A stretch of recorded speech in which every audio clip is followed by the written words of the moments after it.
gotten that hard no, and then you're just like, I'm not going to accept this no?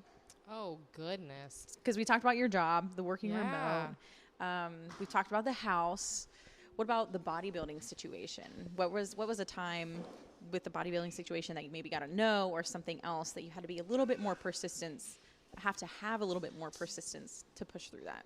Yeah, so when we were moving to Georgia from Nebraska, I was actually prepping for a show at that time. Yeah. Which was very interesting to do when I knew there was all these crazy changes coming my way, especially one that I really couldn't even begin to imagine what was about to happen in my life, because I had never left Omaha, never left family, and I had my kids, and my husband had this new job he was going to have to dive into, and I still had the opportunity to work remotely, and I had this hobby I was trying to keep up with. So I was prepping for a show, and I said, I'm going to do this. And my husband's like, you really want to do that, like, while we're moving? And I said, well, this is one that I really enjoy for myself, so let's try it. Why not? So I had registered for a show that was in Atlanta, and I think it was just a few weeks after we had moved.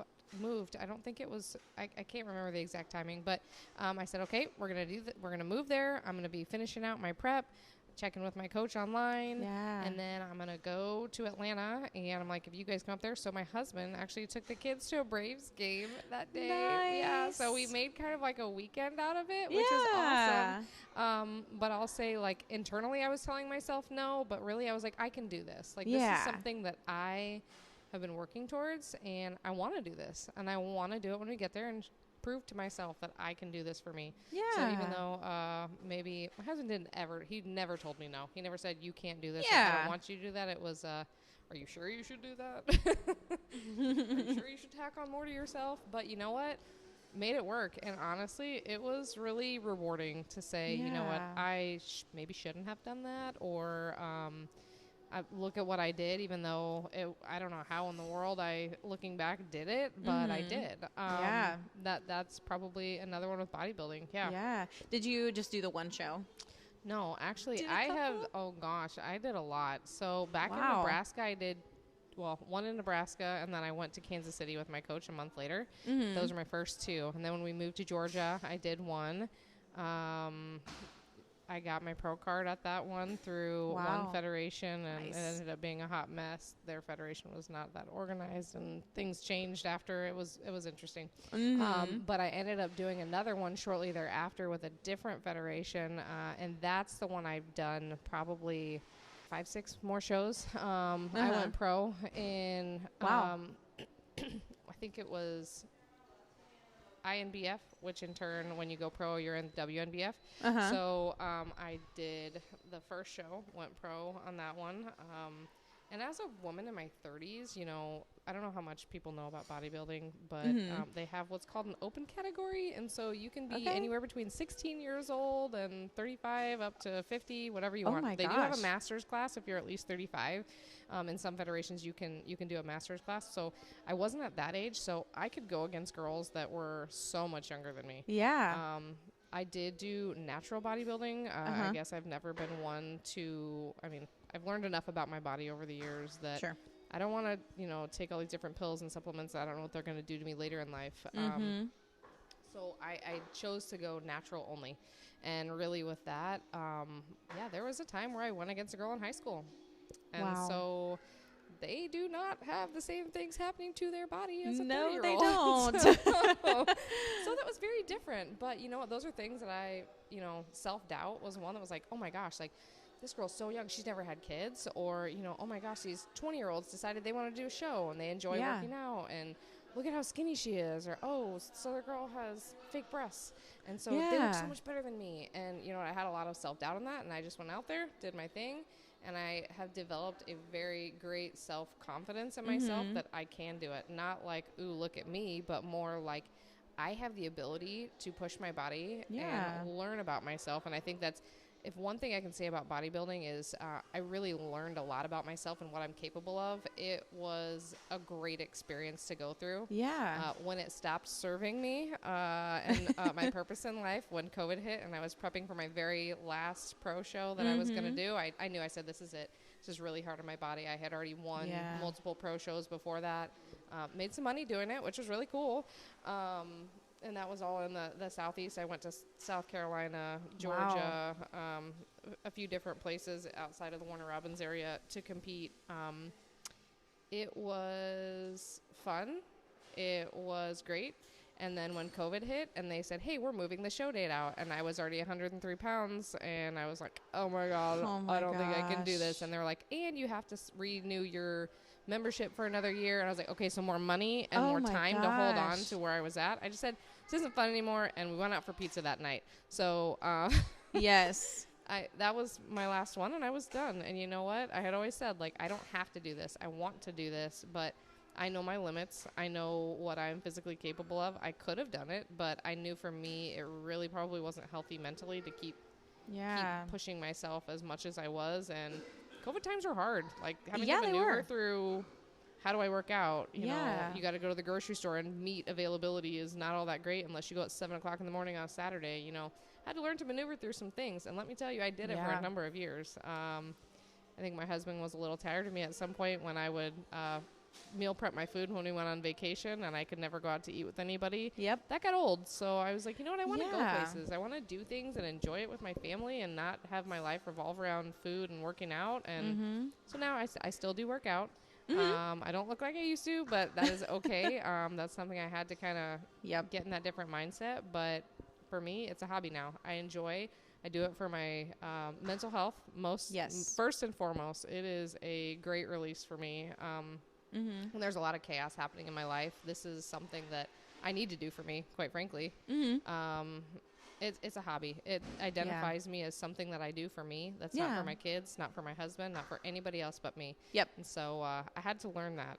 I think when we moved to Georgia, there was a lot of soul searching I did to identify me as Kristy, not me as a mom, not me as a military spouse, not me as an accountant, not me as anything other than just me, who I am as a person. I think as somebody in my 30s, maybe you could call that a mini midlife crisis, but you know, it really was. Yeah, and I totally get it. There must be something in the water in Georgia, because I feel like I've gone through a similar thing. I think it's, you know, also I can contribute that to being in the Air Force and like newly going into the Air Force. So we moved to Georgia in 2020. It was February of 2020. Ooh. I went down house shopping, got our house, signed for it while Brandon was still at Seymour. And then we moved to Robins. 2 weeks later, the country shuts down. So I hadn't even found a job. I was like, you know what? I'm not going to find a job. I didn't know if I was going to get picked up for the Air Force thing. So I was waiting. So we had purchased, like you, purchased a job or a house that we had to make sure it was okay on E6 pay. Yeah. Because that's what Brandon was. And so we were like, this is what we can afford in case this doesn't work out. And then lo and behold, I didn't have a job. So I was unemployed for almost an entire year before they shipped me out to OTS.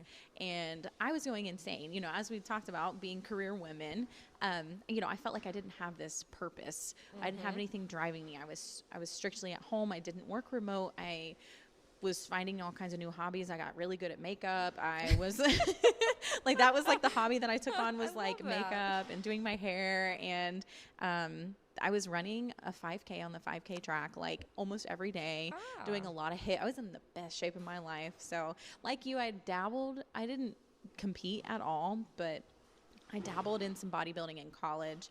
And then whenever it came to the cutting phase, I was like, yeah, no, I'm not doing that. Yeah, no, not doing that. So yeah. And then whenever we were out here, actually, I got into Olympic weightlifting because one of the girls that I met at the gym, whenever I was working at the YMCA, was an Olympic weightlifter. So that's how I got into that. And I'm still doing that. And I noticed that whenever I don't keep it up, my body will start hurting, or like old aches and pains will come back, or like my back will start hurting. And I'm like, okay, well, I need to train my abs a little bit more to try to get that support from my back. So you're right. It's something that you do for your own mental health, for your own well-being, to keep for yourself, because nobody else is living in your body, right? Exactly. And you have to be comfortable with yourself, because I'm also in my 30s, right? So 33, and discovering that part of myself where I'm just like, I don't care what other people think. Why should I, you know, I'm a little on the thicker side. I get it. Yes. And I love it. I'm here for it. But I'm just like, why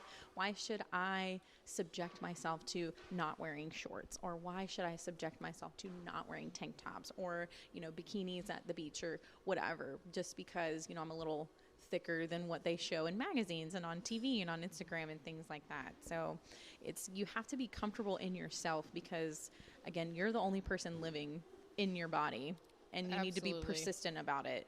And you need to do it for your mental health. Oh, for sure. Because otherwise you're going to do like how I used to do. You're going to be wearing pants in the summer, or you're going to be wearing, long sleeves whenever it's too hot, or it's just not going to go well, or you're going to nitpick about everything you eat. And sure, you need to strike a balance for general health, but, eat what you want.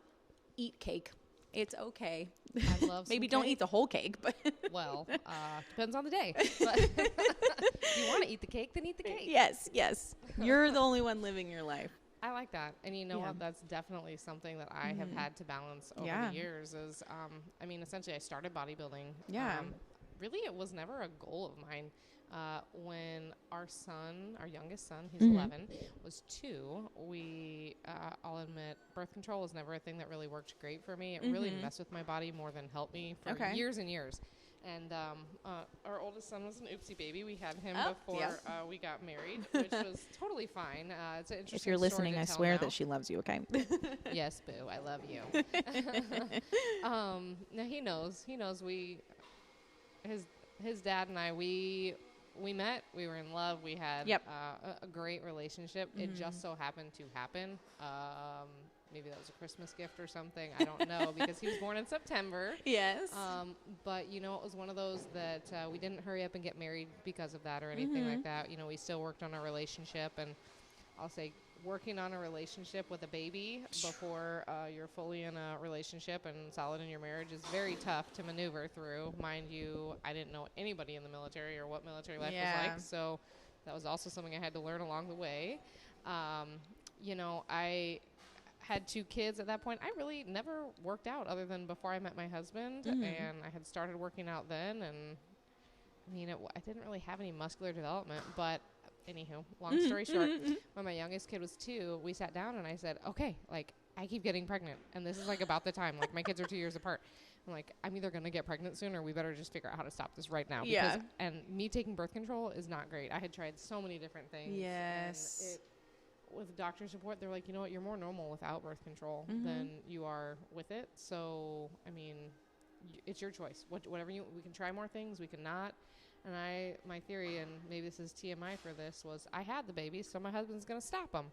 So I said, listen, let's do this now. Get a vasectomy, because this is what we need to do at this point. Like, it's either that or we're going to keep having kids, because for some reason I will just get pregnant. This is what it's going to be.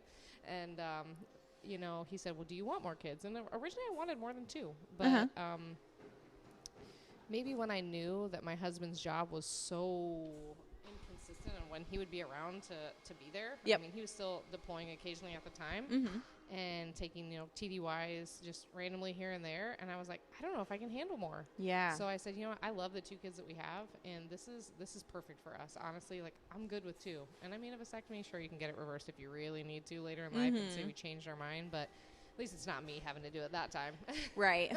Well, like, I think it's about a year now. Like, I finally went off of birth control for the first time. I'd been on birth control, the same birth control, since I was 16. So it'd been 16 years of me being on the same birth control. And finally I was like, listen, I think it's making me tired. It's giving me brain fog. It's causing all of these things.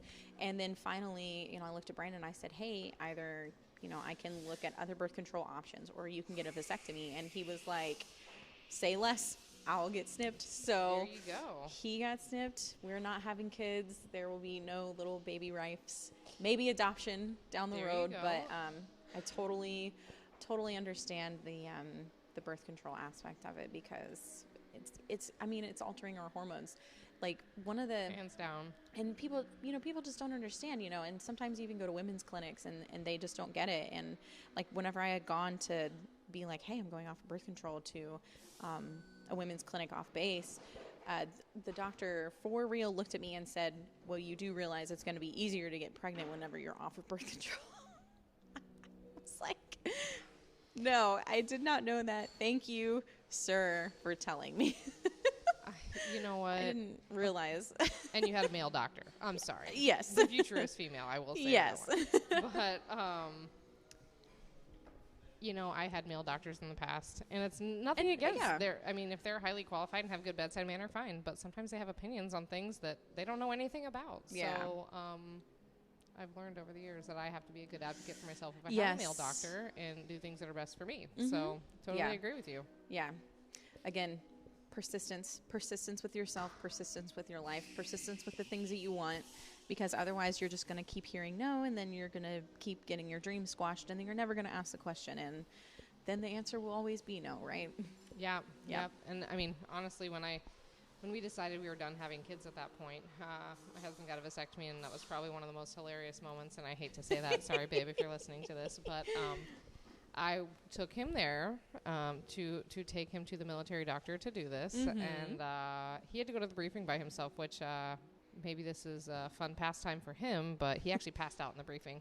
So he was a little nervous about that, which he was also nervous when we had our first kid, and I was nervous that he was going to be able to be there for me, so I had backup plans for that. So we essentially, I was there when he had it done, and so he's texting me during, and he was like, oh, I can't believe this, and I'm like, oh, I mean, sorry, dude, you know, he's a big man-child when it came to that, like, oh, poor you, got a little snipping, I just birthed 2 children in the last 4 years. So there you go, it's slight payback, but all that being said, I really, at that point, I'm like, I'm done having kids, like, I was really not comfortable in the skin. In my own skin. I looked at myself and I'm like, I don't want to see myself naked. I don't want to see myself in a swimsuit. I don't like the way my clothes fit. Like, I had so many different size clothes because I had fluctuated for multiple years, having babies, not having babies. And I'm like, I want to be happy again. I want to be happy with who I am. And like, this will really help me feel better about me. This was also at the time that I worked for that second job that was a very corporate high school style mentality. And I actually started developing, panic disorder, legit, like went to the hospital on multiple occasions, having panic attacks at work and not knowing what was going on. And I went to the hospital multiple times, freaking out, running out of buildings because I felt like I couldn't breathe. I was very claustrophobic in my work environment. And I said, okay, I've got to make some changes for myself. I have got to figure out what's going to work for me. And of course, when you go to the doctor, they want to throw all kinds of pills at you. Take this antidepressant, do that. I tried it. But I mean, like, when you have a panic attack and you're driving and your baby's in the car, it's really, like, honestly frightening. So, you know, I said, what else can I do? I went and saw another doctor, and they said, well, let's test your endocrine system. Learned I had an autoimmune disorder. Cool, I learned something about myself back then, too. But at the same time, I'm like, I feel like I'm crazy. This was part of the reason why I changed my job. I mean, I wanted to work my way up the corporate ladder, and I'm so glad I didn't push myself to do it. I moved to the company I work for now, and it was a breath of fresh air for what served me better professionally and personally at that point. It was a little less strenuous on my mental well-being because I actually worked in a team-style environment then. And then honestly, the doctor I had talked to said, hey, let's change your diet. Let's look at the food you're eating. Start working out. Sometimes, you know, a release of energy is really going to help you out. So I told my husband, I said, I want to lose weight. I want to look better. I want to feel better. And then maybe this will help me too. Like, I got nothing to lose at this point. I have tried everything under the sun, and I'm not taking Xanax every day for the rest of my life. So we better figure this out. Yeah. So he decided to do it with me. And so we joined a gym back in Omaha. Shout out to I Think Fit out in West Omaha. So we said, okay, let's do this. They had a 10-week challenge. Oh, nice. And essentially, my husband, I don't know how, maybe it's the whole male deal, but every time he deployed, he could go and work out for hours on end, and he would come back and lose a ton of weight. And me, I was like, I want to do that, but I don't want to be on cardio machines all the time. Right. So we decided to join this boot camp style 10-week challenge, and I said, he can lose the weight. Like, I know he can. I've seen him just, like, completely transform himself. I'm like, you know what? You win $1,000 if you lose the most weight and, you know, have the biggest transformation. I was like, he can win that darn thing. I know he can. So we went into it, and I'm like, he's going to push himself to do this. When he's all in, he's all in. But we both did it together. It took a lot of balancing on, like, taking kids to daycare and, you know, him going in the morning, me going in the afternoon, or I go pick up a kid while he's doing the workout, and then I go and swap him there. But it was like every 45 minutes you come and jump into a class. And they whooped me. They whooped me into shape, and finally I was like, wow, I really like the positive changes I saw in my body, the way I felt about myself. I was able to stop taking the medication that they had put me on at that point to see if this was helpful. And I'll tell you, I almost fear like not working out partially for that happening again, because panic attacks and anxiety is no joke. And there's a lot of things in life that seem overwhelming that I'm not saying I don't ever have feelings of anxiety. I'm more self-aware of it, and I feel like I can manage it better for myself. But back then, I mean, really, it was a big part of me, and working out was something that really helped me curb my mental health issues that I had going on at that time. That maybe it was work-related, probably in part. Maybe it was personally related to what was going on in my life with having kids and, you know, all these different things happening that were just outside of my control, that I've never really sat down to kind of think about how it really impacted me mentally until it hit me like a ton of bricks. And I was laying on the floor in a corporate building, which all the offices were glass. So people would be like, why is she laying on the floor right now? And I'm like, I can't breathe. I'm dying right now. I have to go outside and I need to go to the hospital. I think I'm dying. I think I'm having a heart attack. I was convinced I had a brain tumor at one point in time. And I was like, I need an MRI. Something's wrong with me. I mean, we searched everything. And what it boiled down to is panic disorder and anxiety. And, you know, I've learned to manage it over the years, but bodybuilding has been a critical part of, and really not even bodybuilding, it's just exercising and taking care of myself has been so critical to my own personal health and well-being. And bodybuilding came along with that. Yeah, which is always great. You know? Well, Kristy, we are at our time, and it has been an absolute joy to sit and talk with you today. To finally get to meet you after all this, you know, wiggling around, working with everything going on with your PCS. Yes. And, you know, trying to drop your car off and all of that. Apologies for rescheduling 9 million times while I needed to get a recall corrected on my car with 2 days notice before we had to drop it off. And rescheduling because my household goods appointments took longer than it should have. And, you know, military PCS life. But doing it from an island is a whole nother ballgame. Yes. I definitely, I can relate. I can relate. So, absolutely. Well, that's it for us here today, guys. Again, Kristy, it's been amazing to talk with you today. Good luck on your PCS and with everything that you've got going on. I know that you're going to continue to do great things with everything. So we're signing off here at Grit Unleashed. It's been great. Bye. Thank you.